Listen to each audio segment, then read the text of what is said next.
आज देशाच्या न्याय व्यवस्थेची स्थिती इतकी गंभीर झालेली आहे की पदोपदी आम्हाला डॉक्टर बाबासाहेब आंबेडकरांची आठवण येते.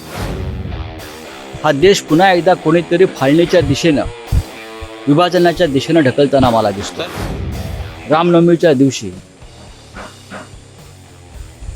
हल्लाबोल घडवून वातावरण बिघडवण्याचा प्रयत्न केला. ही निवडणुकांची तयारी आहे. तेव्हा आरोपीने उगाच जास्त वसवस करू नये. जामिनावर, तात्पुरत्या जामिनावर सुटलेल्या आरोपीनं संयम बाळगायला हवा. आपण आरोपी आहोत ते विसरू नका. तुमच्यावरती आरोपपत्र आहे. तुम्ही पैशाचा अपहार केलेला आहे. जे स्वतः शेण खातात आणि दुसऱ्याच्या तोंडाला वास घेतात त्यांचं आता पितळ उघडं पडलेलं आहे. डॉक्टर बाबासाहेब आंबेडकर यांना संपूर्ण जग अभिवादन करत आहे. महाराष्ट्र, हिंदुस्तान किंवा देश नाही तर संपूर्ण जग या महामानवाला आज अभिवादन करत आहे. त्याने पददलितांना संघर्ष करायला शिकवलं. संघर्षातून स्वाभिमानानं उभं राहायला शिकवलं आणि स्वतःचं एक स्थान निर्माण करायला बळ दिलं. अशा डॉक्टर बाबासाहेब आंबेडकरांना रोज आम्ही स्मरण करतो आणि एकच प्रार्थना करतो की तुम्ही जे संविधान निर्माण केलेलं आहे ते संविधान त्याच ताकदीनं या देशात न्यायव्यवस्थेत आणि कायद्याच्या क्षेत्रात जिवंत राहो. कारण आज देशाच्या न्यायव्यवस्थेची स्थिती इतकी गंभीर झालेली आहे कि पदोपदी आम्हाला डॉक्टर बाबासाहेब आंबेडकरांची आठवण येते. सर, आज बाबा साहब अम्बेडकर की जयंती है, क्या कहें? डॉक्टर बाबासाहेब आंबेडकर को तो पूरा विश्व मानवंदना देता है और सिर्फ एक दिन के लिए हमेशा याद करते हैं. जो गरीब है, जो कुचले हुए लोग हैं, जो शोषित है, उनको जो अधिकार मिला है वो डॉक्टर बाबा साहेब आंबेडकर और उनके संविधान ने दिया है. आज देश की हालत ऐसी है, खास करके न्याय क्षेत्र में, कानून के क्षेत्र में जिस तरह से लोगों के अधिकारों को कुचल दिया गया है या जाता है, जिस तरह से अधिकारों का हनन हो रहा है, तो दर दिन हमें डॉक्टर बाबा साहेब आंबेडकर और उनके संविधान की याद आती है. और डॉक्टर आंबेडकर हमें वो शक्ति दे कि उनका संविधान बचे, जिंदा रहे. उसके लिए हम संघर्ष करने की हमें प्रेरणा मिले. सर, पुन्हा एकदा देश जातीयवादाकडे, धर्मांध शक्तींकडे जातो असं वाटतंय आपल्याला? हा देश मी रामनवमीच्या दिवशी घडलेल्या घटना पाहिल्या. रामनवमी याआधी सुद्धा देशात साजरी झालेली आहे. पण भविष्यात ज्या राज्यात निवडणुका होत आहेत, राजस्थान असेल, मध्य प्रदेश असेल, गुजरात असेल, मुंबई महानगरपालिका असेल, झारखंड असेल, या राज्यात ज्या पद्धतीनं रामनवमीच्या दिवशी हल्लाबोल घडवून वातावरण बिघडवण्याचा प्रयत्न केला. ही निवडणुकांची तयारी आहे. हे यापूर्वी कधी झाल्याचं मला स्मरत नाही रामनवमीच्या दिवशी. पण दुर्दैव आहे या देशाचं. हा देश पुन्हा एकदा कोणीतरी फाळणीच्या दिशेनं, विभाजनाच्या दिशेनं ढकलताना मला दिसतो. सर, राज ठाकरे की तरफ से लगातार सरकार को चेतावनी दी जा रही है कि 3 मई तक अगर भोंगे नहीं उतारे गए तो आगे की जिम्मेदार सरकार होगी. इसको लेकर शिवसेना भवन के सामने शिवसेना कार्यकर्ताओं द्वारा एक पोस्टर भी लगाया गया है. देखिए, राजनीतिक मंच के ऊपर से इस प्रकार से घोषणाएं होती है, लेकिन सरकार सरकार होती है. ठाकरे सरकार है, इस राज्य को गृहमंत्री है, एक मजबूत सरकार है, बहुमत वाली सरकार है और सरकार को मालूम है क्या करना है, क्या नहीं करना है. कोई आकर आनंद फानंद में बोल जाता है और कानून की भाषा हमको सिखाने की बात करता है, तो ठीक है, उनका आनंद उनको लेने दो. महत्वाचा विषय असा देखील आहे की पुढच्या 15 वर्षात अखंड भारत निर्माण होणार आणि आमच्यामध्ये जे कोणी येतील त्यांना आम्ही ते मिटून जातील आणि आम्ही अहिंसेची गोष्टच करणार, मात्र हातात काठी घेऊन करणार, असं मोहन भागवत यांनी म्हटलेलं आहे. काय वाटतं?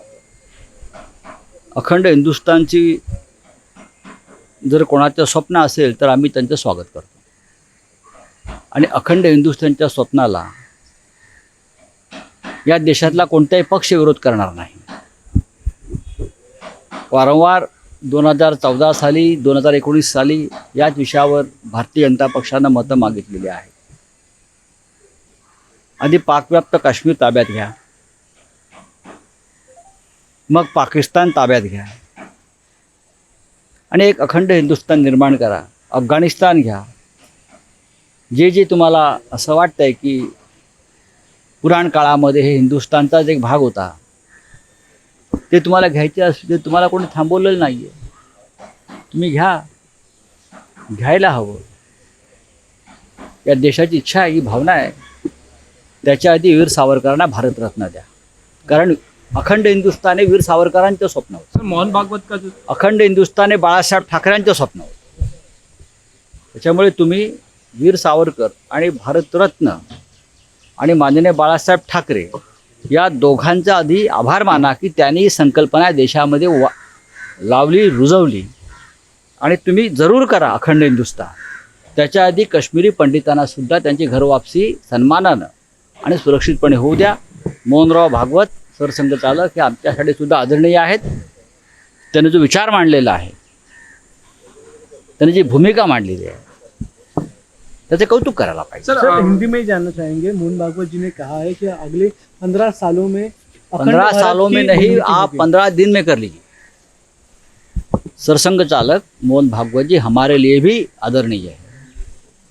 अगर अखंड हिंदुस्तान की बात कोई करता है तो सबसे पहले उनको पीओके को हिंदुस्तान को जोड़ना पड़ेगा, वो ले लीजिए. फिर पूरा जो पाकिस्तान विभाजन हुआ था 1947 में, उनको हिंदुस्तान को जोड़ना पड़ेगा, वो भी लीजिए.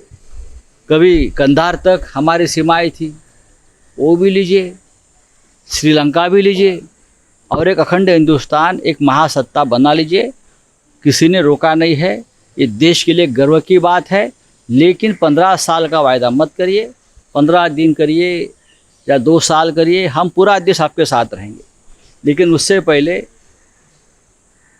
पहले जो कश्मीरी पंडित है, उनकी जो कश्मीर की फाइल जो अब वापस खुली एक पर्दे के ऊपर, उस सभी हमारे कश्मीरी पंडित भाइयों को उनकी घर वापसी बहुत ही सुरक्षित तरीके से होनी चाहिए, वो कर लीजिए. और आपका जो इरादा है अखंड हिंदुस्तान का, हम उनको ज़रूर समर्थन करेंगे. और इस देश के सभी राजनीतिक दल, चाहे आपके वैचारिक दृष्टि आपके विरोधी हो, वो भी आपको समर्थन करेगी. अखंड हिंदुस्तान का सपना कौन नहीं देखता है, सब कुछ देखता है. लेकिन वीर सावरकर का ये सपना था, बालासाहेब ठाकरे जी का सपना था. तो सबसे पहले वीर सावरकर को भारत रत्न दीजिए. सर धन्यवाद. सर ये जो देश मतलब आज बाबा साहब आम्बेडकर जी की जयंती है, लेकिन बाबा साहब आम्बेडकर जी ने जातिवाद धर्मवाद नष्ट करने के लिए कदम उठाए. लेकिन देश में रामनवमी के दिन जो हुआ, आज ही मैं ये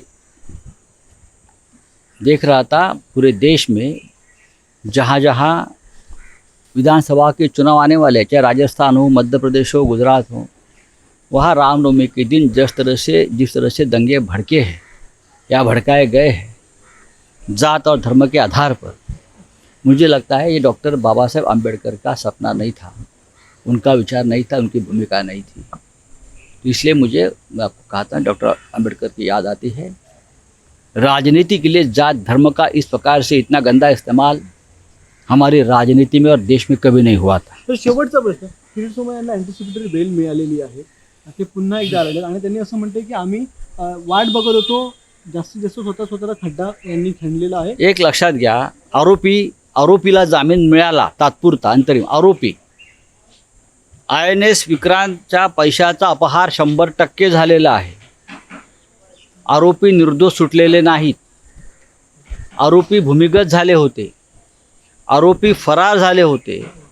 आणि तुम्ही जर खालच्या कोर्टाचं निकाल पाहाल, किंबहुना हायकोर्टातलाही निकाल पाहाल, आरोपी निर्दोष नाहीत. आरोपीची कसून चौकशी व्हायला पाहिजे. आरोपीला पोलीस स्टेशनला हजेरी लावलेली आहे बरं का. तेव्हा आरोपीने उगाच जास्त वचवच करू नये. तात्पुरत्या जामिनावर सुटलेल्या आरोपीनं संयम बाळगायला हवा. आपण आरोपी आहोत ते विसरू नका. तुमच्यावरती आरोपपत्र आहे, तुम्ही पैशाचा अपहार केलेला आहे जनतेच्या. मोठ्या येऊन TV समोर बोलल्यामुळे तुमचे आरोप धुवून निघत नाहीत. आणि याहीपेक्षा भयंकर प्रकरणं तुमची समोर येणार आहेत भविष्यात, लक्षात घ्या. जे स्वतः शेण खातात आणि दुसऱ्याच्या तोंडाला वास घेतात, त्यांचं आता पितळ उघडं पडलेलं आहे. तेव्हा कोणी जर काय म्हणत असेल तर त्याला म्हणू द्या, आरोपीच्या आणि गुन्हेगाराच्या बोलण्यावरती लोक विश्वास ठेवत नाहीत. INS विक्रांतचा घोटाळा 58 कोटीचा झालेलाच आहे. पैसे गोळा करून त्याचा अपहार झालेलाच आहे. खरं म्हणजे ज्या परिस्थितीमध्ये त्यांची अटक टाळण्याचा प्रयत्न झालेला आहे, मी पाहतो या सगळ्या गोष्टीकडे. गेल्या काही महिन्यापासून एका विशिष्ट पक्षाच्या लोकांना हे अटकेपासून सुरक्षा आणि दिलासा द्यायचे जे काही प्रकार सुरू आहेत, हा एक गंभीर प्रकार या देशात सुरू आहे, महाराष्ट्रात सुरू आहे. मग हे दिलासे महाविकास आघाडीच्या नेत्यांना काय मिळत नाहीत? अशाच प्रकारचे त्यांना अटकेपासून संरक्षण काय मिळू नये?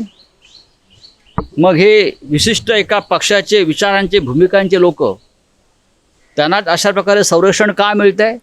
त्याच्यामुळे आरोपीने कोणत्या परिस्थितीमध्ये हा जामीन मिळवला आहे याच्यामध्ये लोकांच्या मनात शंका आणि संभ्रम आहे.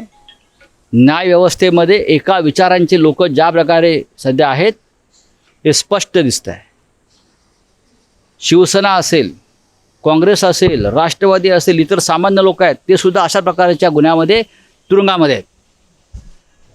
घोटाळा 58 रुपयाचा असेल किंवा 58 कोटी रुपयाचा असेल, अपहार हा अपहार असतो. आता आम्ही कोणाला हा कायदा शिकू? आज डॉक्टर बाबासाहेब आंबेडकरांची जयंती आहे. आज डॉक्टर बाबासाहेब आंबेडकरांनी सुद्धा अश्रू ढाळले असतील. सर, हिंदी में जानना चाहेंगे सर, किरीट सोमैया को जो जामीन मिली? देखिए, उनको जामीन मिला है, वो भी इंटरिम बेल है. कोर्ट ने उसको हाजिरी लगाई है पुलिस स्टेशन पे, जैसे गुनहगार को लगाई जाती है. आप निर्दोष नहीं हो, आपकी जान जारी रहेगी, आपको पुलिस को कोऑपरेट करना पड़ेगा. लेकिन मुझे आश्चर्य है, महाराष्ट्र में एक ही पार्टी के लोगों को 1 साल से जिस तरह से जो रिलीफ मिल रहा है, वो रिलीफ और किसी को नहीं मिल रहा है. हाँ, रिलीफ फ्रॉम अरेस्ट. देखिए, मैं नाम नहीं लेना चाहता हूँ. ये क्या चल रहा है इस देश में? मैं न्याय व्यवस्था का पूरा सम्मान रख के बोल रहा हूँ. घोटाला 58 रुपये का हो या 58 करोड़ का हो, ऐसे घोटाले में आज भी बहुत से लोग जेल में सड़ रहे हैं.